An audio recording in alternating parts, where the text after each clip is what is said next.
Forget landing on Mars. The future of space exploration could include mining asteroids for natural resources to use back on Earth.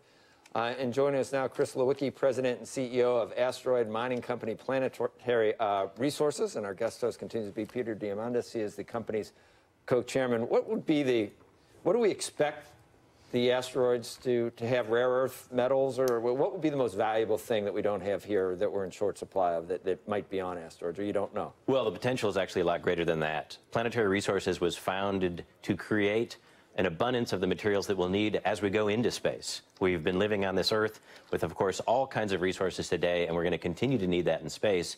And we're creating the technologies that help us measure those resources, characterize how many there are, and as we get started, we're deploying them in Earth orbit to do that for our own planet. Okay, so it's not necessarily mining. It's looking at, from space, looking at how much of something we have left, whether it's oil or whether you can even do crop yields. What about other minerals? Rare earth metals, can you actually get an idea of how much is left in the Earth's crust from space? Well, yeah, what we're doing is we're improving on the technology of taking a simple picture from space, something that you and I can look at and maybe just know from our history and experience what we're looking at. Right, there's Florida. Yeah, there's Florida. But we have the capability to look in Florida and say, there's toxic algae in the water supply. And we can look at the spectral signature of that measurement and be able to really monitor and manage something that previously was unknowable or unseen. How do you do that with oil fields? You can see into the oil field from space? Well, there's a lot of different signals that we help advise these decisions. In exploration, working with one of our partners, we're using thermographic measurements to understand where the heat of the Earth is perhaps a little bit warmer because of the oil. In the financial world, we can actually track and monitor not only global supply and global storage, but global production by looking at the signatures that you get when a machine is on or when a motor is running. So right now, all the satellites out there are looking at the Earth during the day because they have the light from the sun hits the Earth and goes up to an image.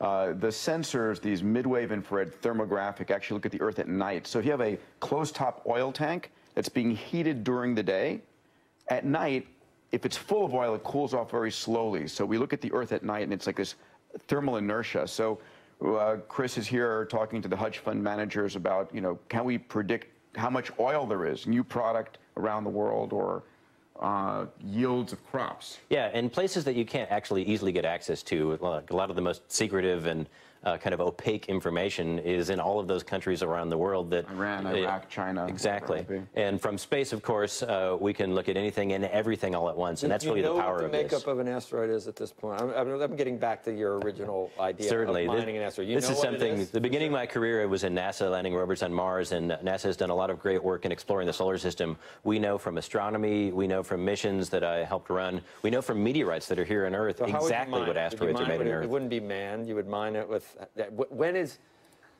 We just heard that. I don't really believe it, but we heard we're going to have organs. I can have new organs by 2019. You're going to mine an asteroid by 2019? We're going to visit an asteroid by the end of this decade. We're actually getting support from not only the United States government in passing a law last year, but also the government of Luxembourg has taken interest in this new industry. And it's something that... You got Luxembourg on your side. I mean, then it's going to happen. Well, they've committed $250 million. You can only get Liechtenstein. Or Andorra, maybe. Yeah, President Obama signed into law last year an Asteroid Act that allows private ownership of materials taken off asteroids. The primary product you're going to these asteroids for is fuel. Hydrogen and oxygen, which powers most, the shuttle main engines were hydrogen and oxygen. There's a multi-billion-dollar marketplace for water and fuel in orbit right now. Do you know which asteroid you're going to mine yet? There are millions of asteroids in the solar system. We've got our favorite list down to about 10. These are what are known as near-Earth asteroids. They actually pass very close to the Earth on a yearly basis. And few people know these are actually the easiest place to get into once you get into space. And this is really how we're going to settle the solar system and move our industry out into space and turn the current $80 trillion economy into something much bigger. Wow. Talk about increasing the size of the pie. Can you take him with you and leave him up there? Abundance mindset. Everything's a possibility. Okay. Thank you, Chris. Okay, guys.